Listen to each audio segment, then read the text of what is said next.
सर्वप्रथम आप सबको रिपब्लिक डे गणतंत्र दिवस की मेरी हार्दिक शुभकामनाएं।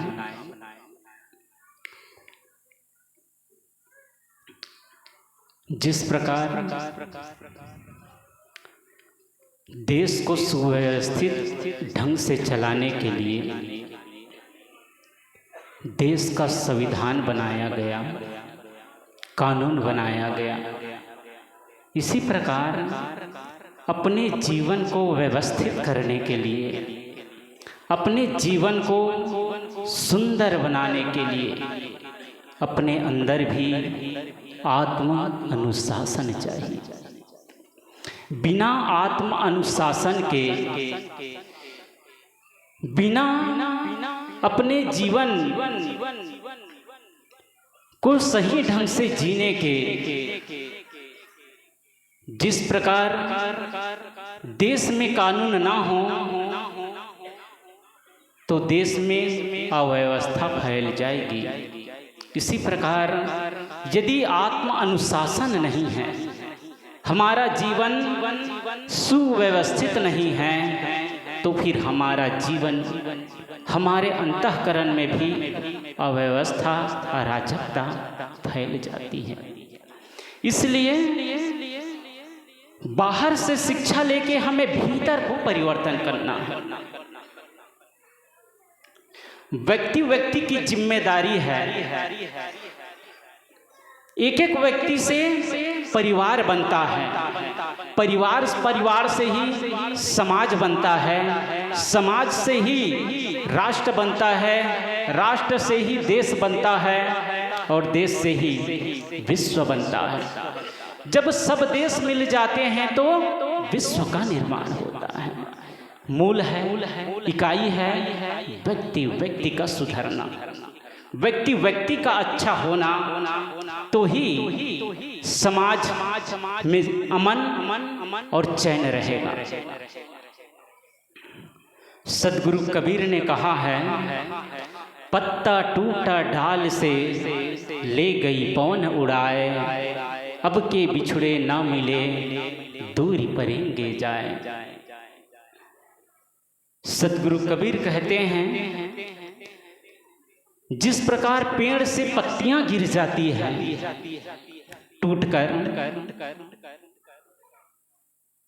आप सब देखे होंगे पेड़ में कुछ पत्तियां लगी रहती हैं, कुछ पत्तियां होती बिल्कुल नई ताजी पत्तियां होती है, कोपले जिसको कहा जाता है, वो बिल्कुल अभी निकल ही रही है।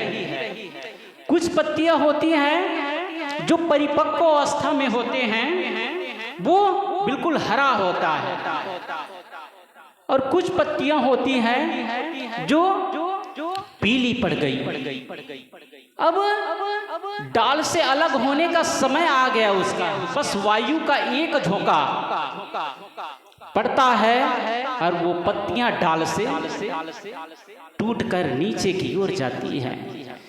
सदगुरु कबीर कहते हैं, जैसे ही डाली से पत्तियां गिरती है, टूट जाती है, अलग होती है, तो ले गई पवन उड़ाए। पवन, हवा उसको उड़ाकर अन्यत्र ले जाती है।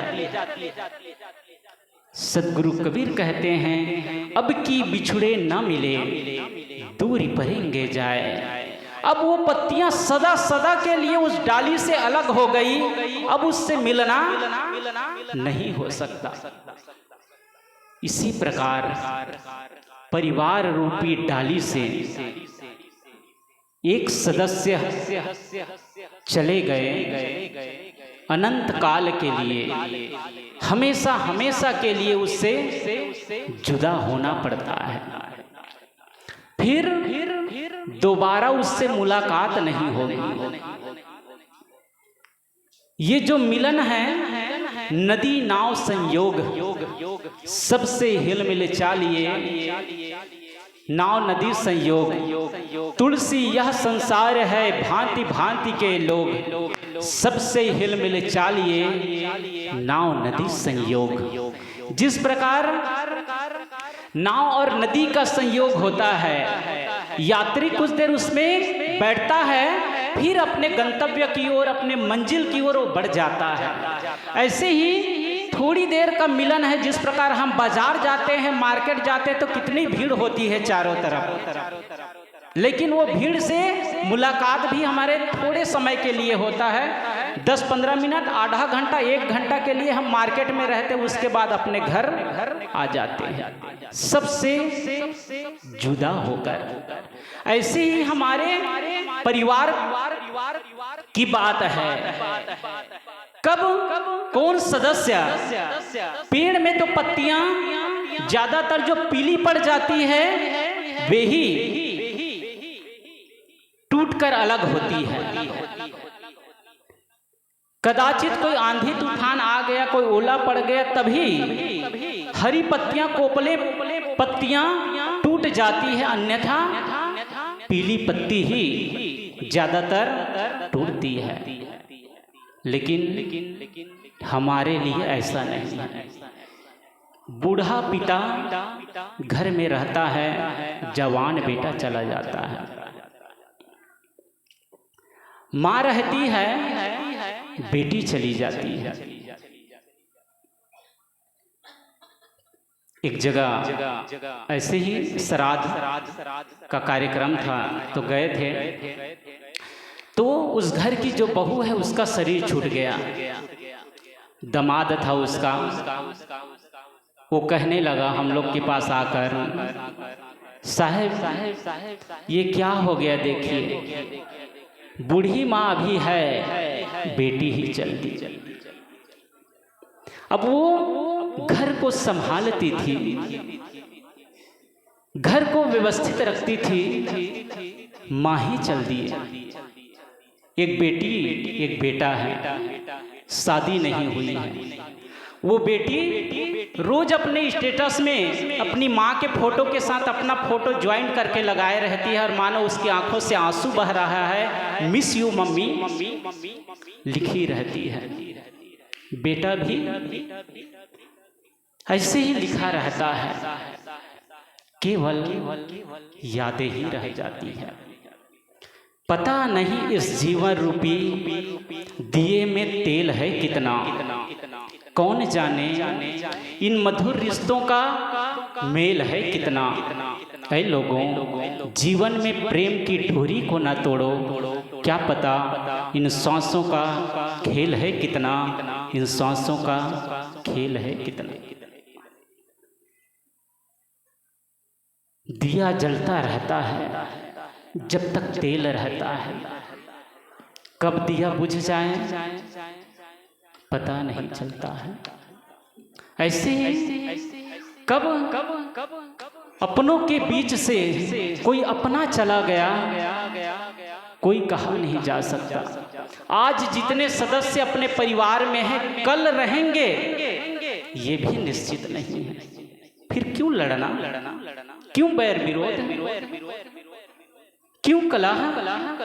जब थोड़ी देर की ही मुलाकात है, जब आप बाजार जाते हैं तो किसी से लड़ते नहीं, अपना काम करते हैं और सौदा लेकर आ जाते हैं। क्यों? क्योंकि आप खरीदारी करने के लिए गए, थोड़ी देर के लिए गए हैं। परिवार में रहते हैं, ये मन में धारणा बनाकर रखते हैं कि हम तो सदा यहाँ रहेंगे। जो व्यक्ति को पता हो कि मुझे तो आजकल में चल देना है, वो किससे लड़ाई करेगा, किससे झगड़ा करेगा, किसको गाली देगा।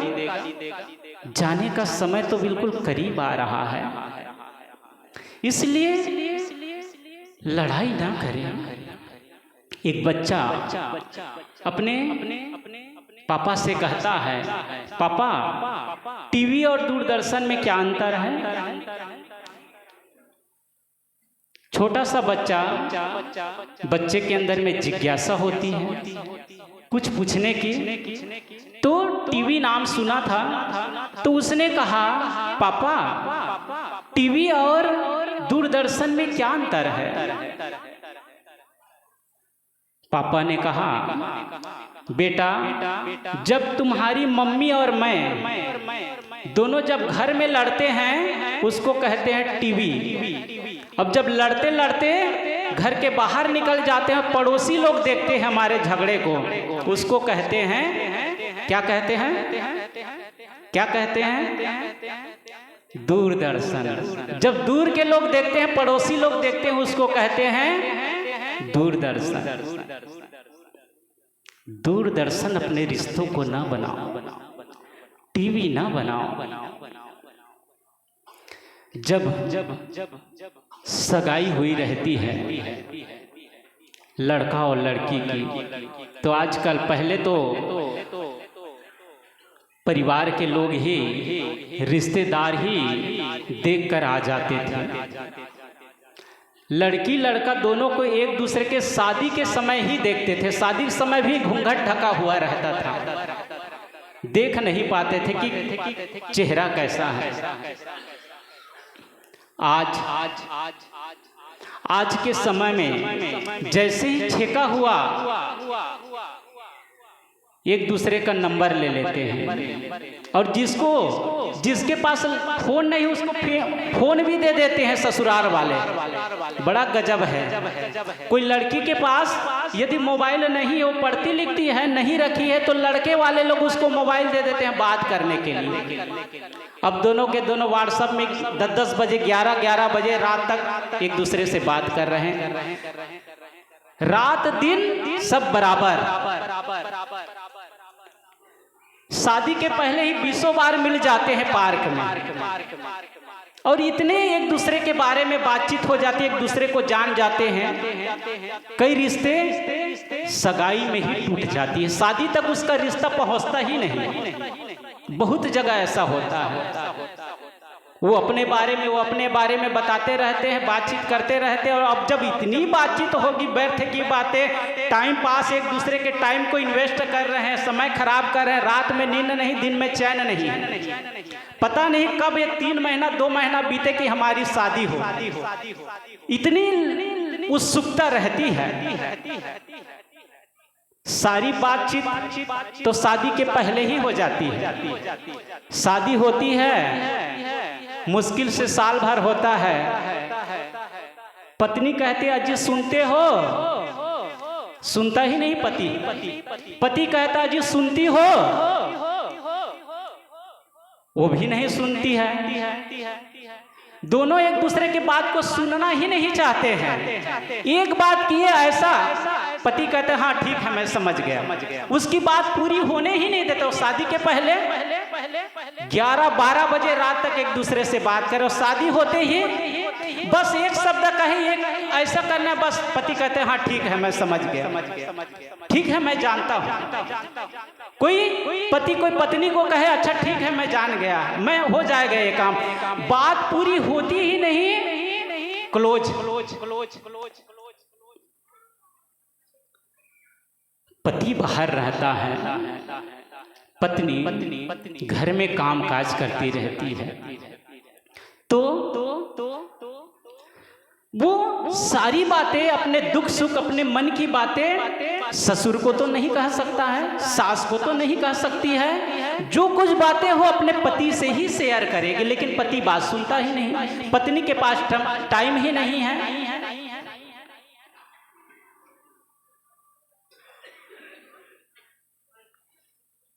बिना समय दिए यदि एक दूसरे के लिए समय नहीं निकालेंगे तो वैसे ही रिश्ते हो जाएंगे जैसे आप गमले में पौधा लगाए रहते हैं और पानी डालना भूल जाते हैं।